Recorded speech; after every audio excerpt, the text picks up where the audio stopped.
नमस्कार, मैं राधा ठाकुर आप सभी दर्शकों का अन्नदाता के इस कार्यक्रम में स्वागत करती हूं। हमारे देश का किसान जन का पोषक है, वे श्रम का देवता है, अन्नदाता है, उसमें ही भारत की आत्मा निवास करती है। ऐसे ही किसान भाइयों की प्रगति के लिए हम खेतीबाड़ी से जुड़ी बहुत सी नई लाभकारी जानकारियां हर रोज सुबह लेकर आते हैं। तो चलिए कार्यक्रम शुरू करने से पहले देखते हैं क्या है आज के अन्नदाता में। अरहर की खेती से किसानों को होगा अधिक मुनाफा।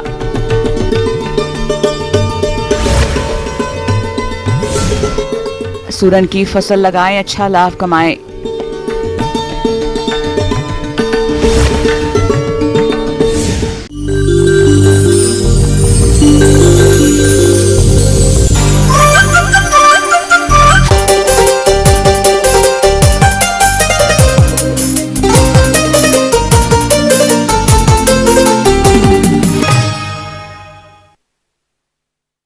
किसान भाइयों, दलहनी फसलों में अरहर का प्रमुख स्थान है, जिसकी खेती प्रदेश के अधिकतर किसान करके कम लागत में अच्छा मुनाफा कमाते हैं। इसी बात को ध्यान में रखते हुए कल के अन्नदाता कार्यक्रम में आपको अरहर की फसल सुरक्षा के बारे में जानकारी दी थी। तो आज हम लाए हैं कुछ और महत्वपूर्ण जानकारियाँ।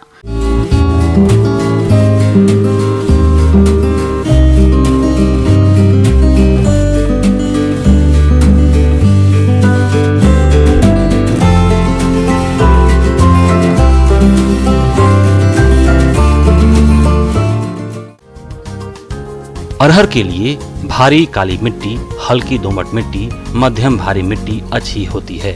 इस बात का ध्यान रखें कि उस खेत में पानी 2 या 3 घंटे से अधिक नहीं रुकता हो। एरिया के अनुसार कई किस्मों का विकास किया गया है। वैज्ञानिकों की सलाह से आप उन्नत किस्मों का चयन कर सकते हैं। लंबी और मध्यम अवधि वाली किस्मों के लिए बीज की मात्रा 5 से 7 किलोग्राम और कम समय में तैयार होने वाले किस्मों के लिए 4 से 6 किलोग्राम बीज प्रति एकड़ की जरूरत होती है। फंगल बीमारियों से बचाने के लिए ट्राइकोडर्मा विरिडी लें या कार्बेंडाजिम से बीज उपचार करें। उसके बाद कीटनाशकों में इमिडाक्लोप्रिड या क्लोरोपाइरिफास या थायोमेथाक्साम से बीज उपचार कर सकते हैं। फिर 8 से 10 घंटे के बाद विशेष दलहनी कल्चर राइजोबियम से भी बीज उपचार जरूर करें। इसकी 20 ग्राम मात्रा से प्रति किलोग्राम बीज को उपचारित कर सकते हैं और छाया में सुखाकर बुआई करें। राइजोबियम के प्रयोग से फसल में प्राकृतिक रूप से उपलब्ध नाइट्रोजन पौधों को मिलता रहता है, जिससे फसल की पैदावार अच्छी होती है। बुआई के समय की जहां तक बात है तो कम समय में तैयार होने वाली किस्मों की बुआई 25 अप्रैल से 15 मई तक किया जाना चाहिए, जिससे रबी में समय से फसल तैयार हो जाए और रबी फसल की भी समय से बुआई की जा सके। कम समय में तैयार होने वाली किस्में आप देख सकते हैं।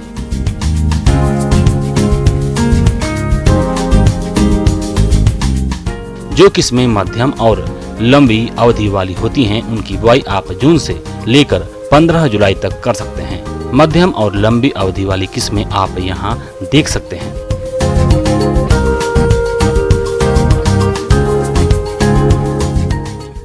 इस फसल में गोबर की खाद के प्रयोग से बहुत लाभ मिलता है। अगर लंबे समय तक वर्षा नहीं होती है तो भी 1 माह तक सिंचाई की जरूरत नहीं पड़ती है। इसलिए बुआई से 15 से 20 दिन पहले 18 से 20 कुंतल प्रति एकड़ गोबर की सड़ी खाद का प्रयोग जरूर करें। इसके अलावा डीएपी 25 से 30 किलोग्राम, एमओपी 15 से 20 किलोग्राम और सल्फर 6 से 7 किलोग्राम प्रति एकड़ बुआई के समय प्रयोग करें। खड़ी फसल में यूरिया का प्रयोग तभी करें जब फसल का विकास ठीक से नहीं हो रहा हो। 30 से 40 दिन की फसल में 20 से 22 किलोग्राम यूरिया का प्रयोग प्रति एकड़ करें।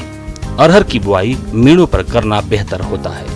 मीणों पर बुआई करने से बारिश अधिक होने के बावजूद फसल खराब नहीं होती है, बीमारियां लगने की संभावना कम रहती है। जहां तक बुआई दूरी की बात है तो किस्मों के अनुसार बुआई दूरी का निर्धारण किया जाता है। अगर अंतर्वर्तीय फसलें नहीं लेते हैं तो लाइन से लाइन की दूरी कम समय में तैयार होने वाले किस्मों की 45 से 60 सेंटीमीटर रखें।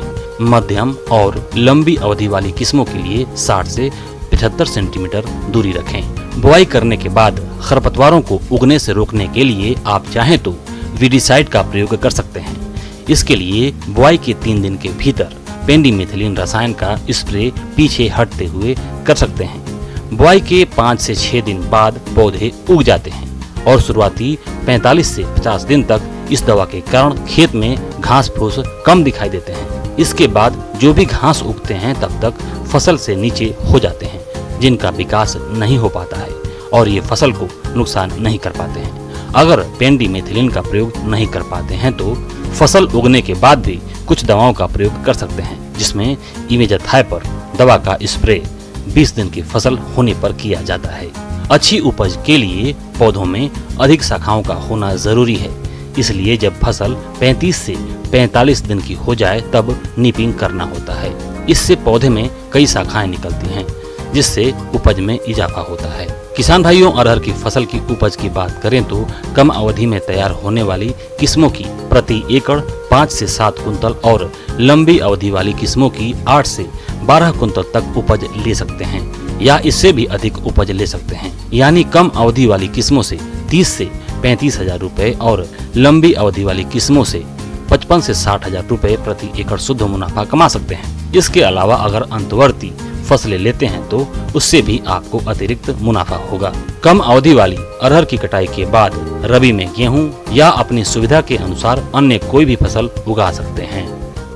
किसान भाइयों, अभी तक आपने खेती से जुड़ी हुई कुछ उपयोगी जानकारियां देखी। अब लेते हैं एक छोटा सा ब्रेक और जल्द ही लौटेंगे और कार्यक्रम में आगे भी है खेतीबाड़ी से जुड़ी महत्वपूर्ण जानकारियां, तो बने रहिए हमारे साथ।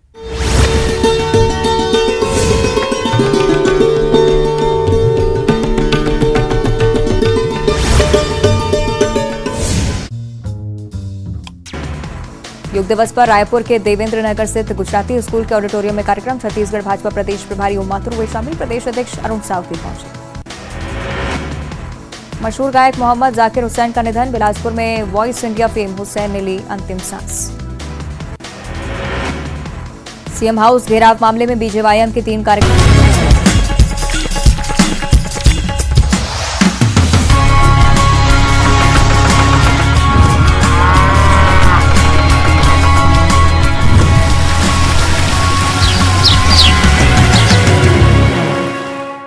ब्रेक के बाद आप सभी दर्शकों का अन्नदाता में स्वागत है। तो चलिए अब रुख करते हैं अगली कड़ी की ओर।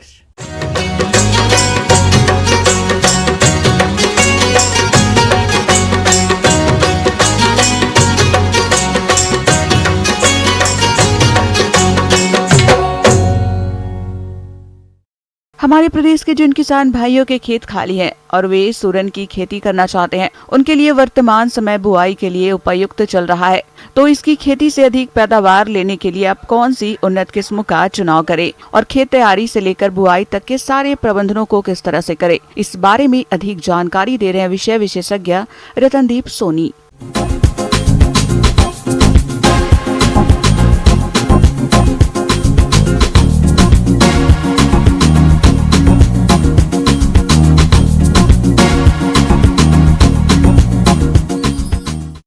जिमीकंद एक अधोभूमि फसल है जिसके कंदे होते हैं और जिमीकंद को सूरन के नाम से भी जानते हैं, ओल के भी नाम से जानते हैं। इसकी खेती की अवधि जो होती है 6 से 7 महीने की होती है। 7 महीने की फसल होने का इसमें विशेष ध्यान रखने की ज़रूरत पड़ती है। इसकी जो प्रमुख किस्में हैं, ये जो हम किसान भाई लगा सकते हैं, इंदिरा ARV1 और श्री पद्मा, गजराज, गजेंद्र और कोकोरू करके किस्म आती है। ये किस्में माने उन्नत किस्में हैं। तो इन किस्मों का यदि बीज लेंगे तो इनकी पैदावार बेहतर होती है, रोगों का प्रभाव नहीं पड़ने पाता है और दूसरी जो और फसलें लेंगे उनके लिए भी बेहतर होगा। सूरन की खेती काफी लाभप्रद है। सूरन न केवल सब्जी अचार के लिए है बल्कि इसमें अनेकों प्रकार की औषधीय तत्व भी मौजूद है। सूरन की खेती के लिए मिट्टी की बात करें तो बलुई दोमट मिट्टी उत्तम मानी जाती है। साथ ही खेत में जल निकास की सही व्यवस्था होनी चाहिए।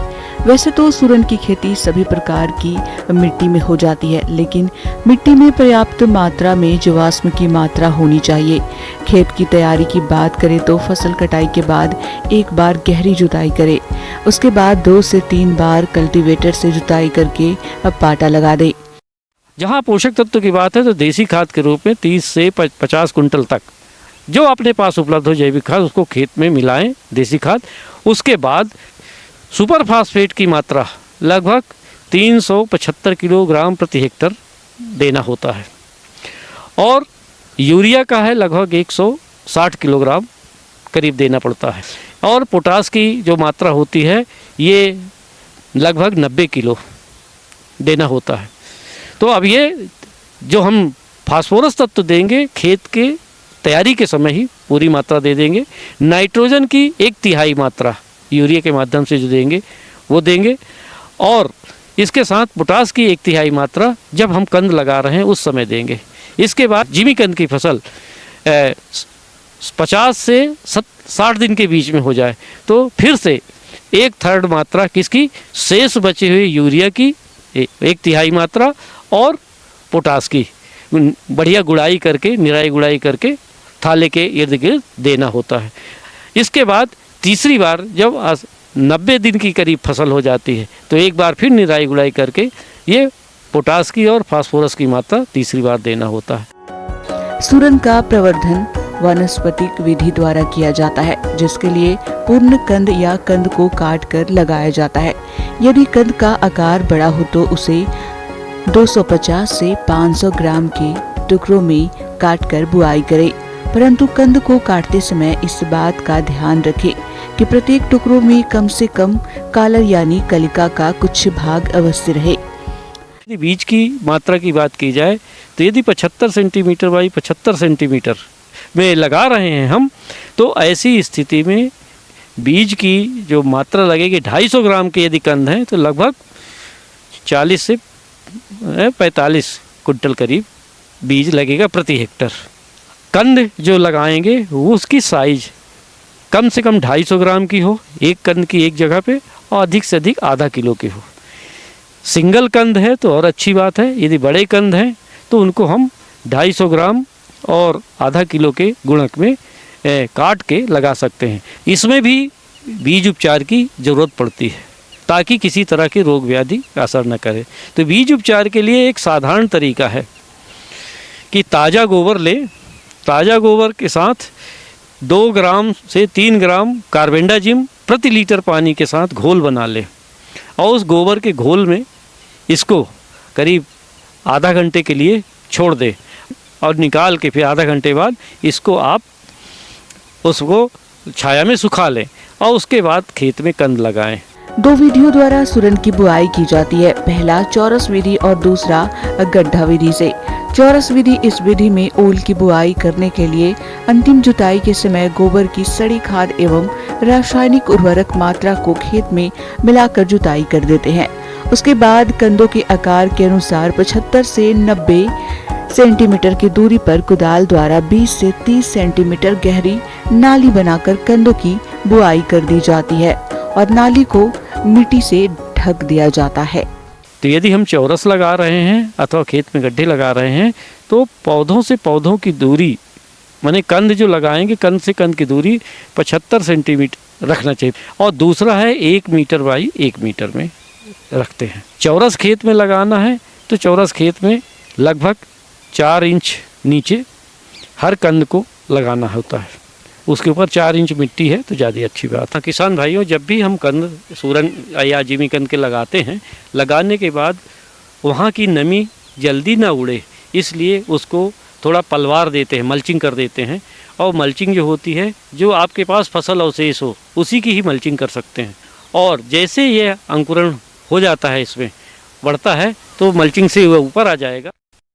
तो किसान भाइयों, मेरा आग्रह है कि बताए गए तरीकों के अनुसार आप खेती का करें और सूरन और या जिमी कंद, ओल, इसको अंग्रेजी में फूट याम कहते हैं, इनका की खेती आप आसानी से कर सकते हैं। आगे और भी है खेतीबाड़ी से जुड़ी बहुत सी रोचक जानकारियां, पर यहां रुकेंगे एक छोटे से ब्रेक के लिए और जल्द ही हाजिर होते हैं।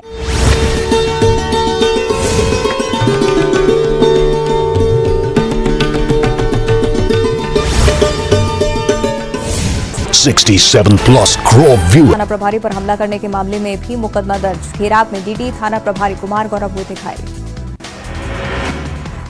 कांकेर में पुलिसकर्मियों ने अनाथ लड़की से रचाई शादी। लड़की के बालिग होने के बाद कांस्टेबल ने लिए 7 फेरे। पुलिसकर्मी की हर तरफ हो रही तारीफ। बिलासपुर में 7 किलो गांजे के साथ एक गिरफ्तार यूपी का रहने वाला आरोपी रामचरण रेलवे स्टेशन पर चेकिंग के दौरान पकड़ा गया। कोंडागांव में राते चोर गिरोह का खुलासा। कोंडागांव पुलिस ने उड़ीसा से पकड़े 10 आरोपी। आरोपियों से चोरी की 15 बाइकें जब्त। कांकेर में सर्व आदिवासी समाज ने निकाली रैली। कांकेर कलेक्ट्रेट मार्ग पर किया विरोध प्रदर्शन। एसडीएम को सौंपा ज्ञापन। जगदलपुर में मांगों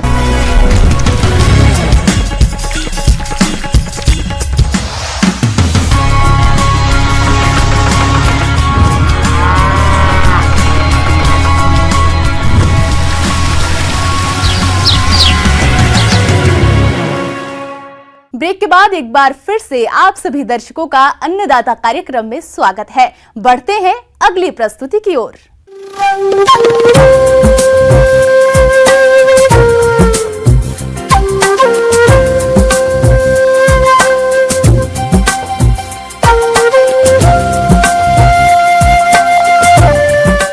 मौसम के अनुसार प्रबंधनों पर भी टिकी है आपकी खेतीबाड़ी। इसीलिए मौसम पूर्वानुमान और उस पर आधारित साप्ताहिक कृषि सलाह इस प्रकार से है।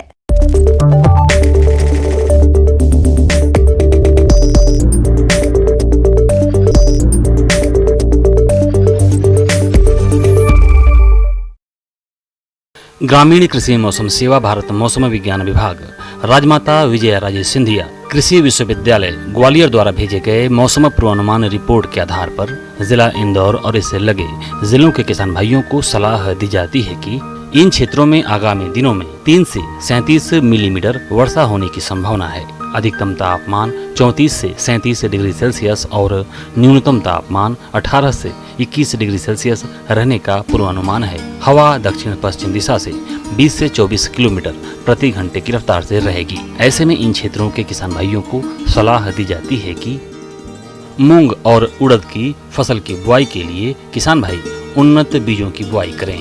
अच्छे अंकुरण के लिए बुआई के समय खेत में पर्याप्त नमी का ध्यान रखें। मूंग की उन्नत किस्मों में पूसा 1431, पूसा 1641, पूसा विशाल, पूसा 5931, SML 668, सम्राट। उड़द की उन्नत किस्मों में टाइप 9, T31, T39 आदि की बुआई करें। बुआई से पहले बीजों को फसल विशेष राइजोबियम कल्चर और फास्फोरस सोलुबलाइजिंग बैक्टीरिया से अवश्य उपचारित कर लें। किसान भाई कपास की बुआई के लिए खेत को तैयार करें और बीज किसी प्रमाणित स्रोत से ही खरीदें। अरहर की बुआई के लिए खेत की तैयारी करें, बीज किसी प्रमाणित स्रोत से ही खरीदें। किसानों को सलाह है कि वे बीजों को बोने से पहले अरहर के लिए उपयुक्त राइजोबियम और फास्फोरस में घुलनशील बैक्टीरिया से अवश्य उपचार कर लें। इस उपचार से बीजों के अंकुरण और उत्पादन में वृद्धि होगी। अरहर की उन्नत किस्मों में पूसा 2001, पूसा 991, पूसा 992, पारस मानक, UPAS 120 का चयन कर सकते हैं। इस मौसम में भिंडी की फसल में माइट कीट की निरंतर निगरानी करते रहें। अधिक कीट पाए जाने पर इथियॉन 1.5 से 2 मिलीलीटर प्रति लीटर पानी की दर से घोल बनाकर छिड़काव मौसम साफ होने पर करें। मौसम को ध्यान में रखते हुए टमाटर के फलों को फली छेदक कीट से बचाव के लिए किसान खेत में पक्षी बसेरा लगाएं। वह कीट से नष्ट फलों को इकट्ठा करके जमीन में दबा दें। साथ ही फल छेदक कीट की निगरानी के लिए फेरोमोन ट्रैप 2 से 3 ट्रैप प्रति एकड़ की दर से लगाएं। मिर्च और टमाटर की फसल में इस समय लीफ कर्ल यानी चुर्रा मुर्रा रोग आने की संभावना हो सकती है। अतः दिखाई देने पर इसके नियंत्रण के लिए थायोमेथाक्साम 25 DG की 100 ग्राम मात्रा 500 से 600 लीटर पानी में घोलकर प्रति हेक्टेयर की दर से छिड़काव करें। पशुओं को साफ और ताजा पानी दिन में 2 बार दें। साथ ही साथ हरा चारा दें। बाहरी परजीवियों से बचाव के लिए ब्यूटॉक्स का उपयोग करें। पशुशाला की नियमित सफाई करें। 1 लीटर पानी में 5 मिलीलीटर फिनाइल मिलाकर फर्श की सफाई करें। बकरियों में PPR रोग के नियंत्रण के लिए टीका लगवाएं। गर्मी से बकरियों की सुरक्षा करें। बकरियों को हरा चारा, साफ पानी एवं सूखे स्थान पर बांधें एवं परजीवियों से बचाव के लिए जरूरी उपाय करें। मुर्गियों में रानीखेत बीमारी के नियंत्रण के लिए टीका लगवाएं। चूजों को 7 दिन की अवस्था पर टीकाकरण करवाएं। मुर्गे और मुर्गियों को मिनरल मिक्सचर और साफ एवं ताजा पानी दें।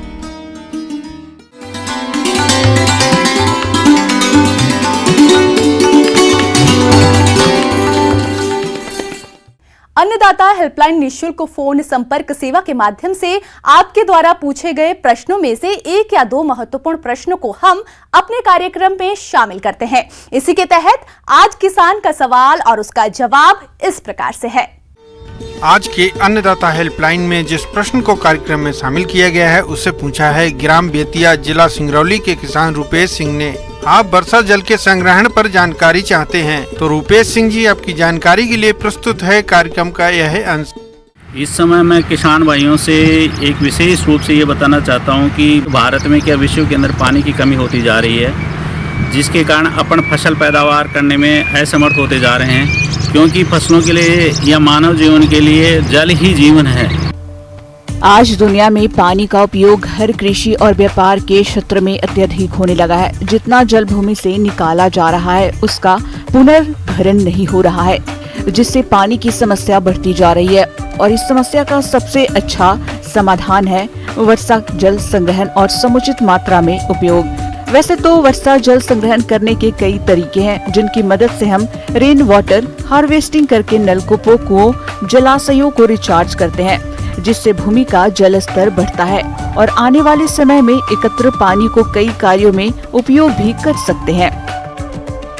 जिस प्रकार से यहाँ पे है कि ढलान के हिसाब से इसको तैयार किया जाता है, जो पौंड बनाया जाता है उसको इस तरह से बनाया जाता है कि उसकी गहराई करके स्लोप साइड में जहाँ पे पानी का रुझान होगा उस कॉर्नर के अंदर इसको बनाया जाता है, जिसे प्लास्टिक की ये लेयर है वो ऊपर के चढ़ा दी जाती है और इसके अंदर पानी को इकट्ठा किया जाता है, जो कि साल भर अपन आराम से 100 बाई 100 के अंदर करीब ये बताते हैं कि 1 एकड़ ज़मीन में पूरे साल भर आराम से खेती कर सकते हैं। और इस पानी को जो पानी अपने कुओं से मिलता है या नदी बहाव से मिलता है उसे काफ़ी बढ़िया इसमें न्यूट्रिशन पाए जाते हैं, क्योंकि जो कुएं का पानी होता है उसमें तो कई जगह न्यूट्रिएंट्स कम होते हैं, पीएच ज़्यादा होता है। उसकी कंपैरिजन करें तो ये काफ़ी अच्छा होता है। बगीचों के अंदर चलाने के लिए बहुत ही अच्छी चीज़ है।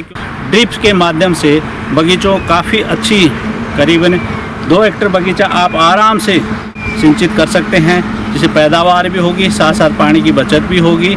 इसलिए किसान भाइयों से निवेदन है कि ज़्यादा से ज़्यादा ये खेत तलाई बनाएं, जिससे कि पानी की बचत तो हुई होगी, क्योंकि आगे वाली जनरेशन में अपने को बचाना है तो पानी ही एक ऐसी चीज़ है जिसको अपने को बचाना पड़ेगा। बूंद बूंद यानी कि घी की तरह इसको यूज़ करना पड़ेगा।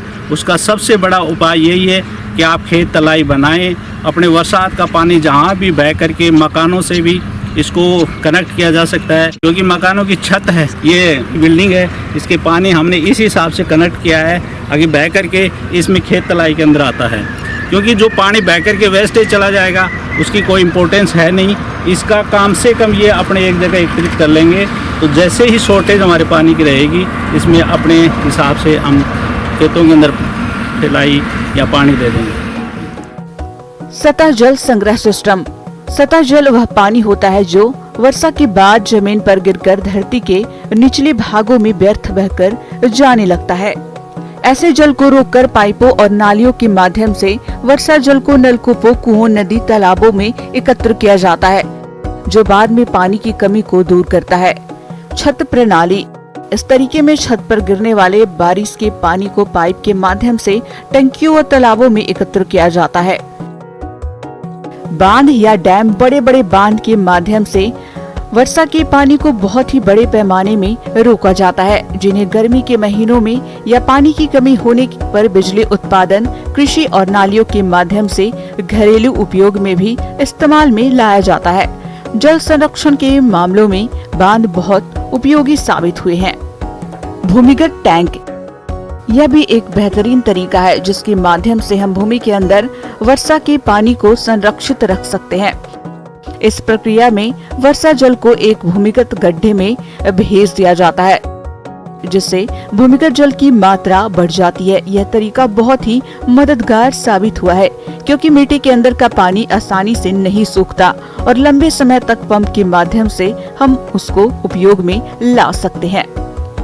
जल संग्रह जलाशय। यह साधारण प्रक्रिया है जिसमें बारिश के पानी को तालाबों और छोटे पानी के स्रोतों में जमा किया जाता है। इस तरीके से जमा किए हुए जल को ज्यादातर कृषि कार्यों और बागवानी में प्रयोग में लाया जाता है। वर्षा जल संचयन के फायदे। बरसात के पानी को संचय करके सूक्ष्म विधियों से अधिक क्षेत्र पर फसलों की आसानी से सिंचाई करके अधिक पैदावार ले सकते हैं।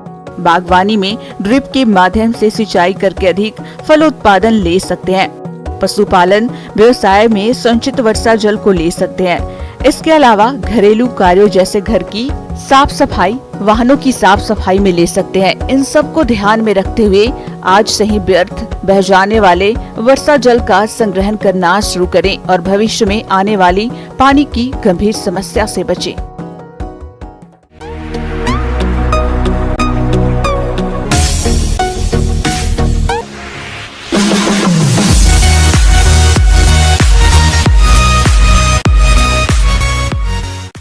आइए अब नजर डालते हैं राज्य के कुछ चुनी हुई मंडियों के प्रमुख फसलों के बाजार भाव पर।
किसान भाइयों, अन्नदाता आपकी सेवा के लिए संकल्परत है। कृषि संबंधित समस्या और सुझावों के लिए आप हमें इस पते पर संपर्क कर सकते हैं। प्रोड्यूसर अन्नदाता, news 18 Madhya Pradesh Chhattisgarh, Ramoji film city Hyderabad 501512। साथ ही आप हमें ईमेल भी कर सकते हैं। हमारा ईमेल है p18annadatamp@nw18.com। इसके अलावा आप हमें निशुल्क हेल्पलाइन नंबर 180088921663 पर सोमवार से शनिवार सुबह 10 से शाम 4 बजे के बीच संपर्क कर सकते हैं।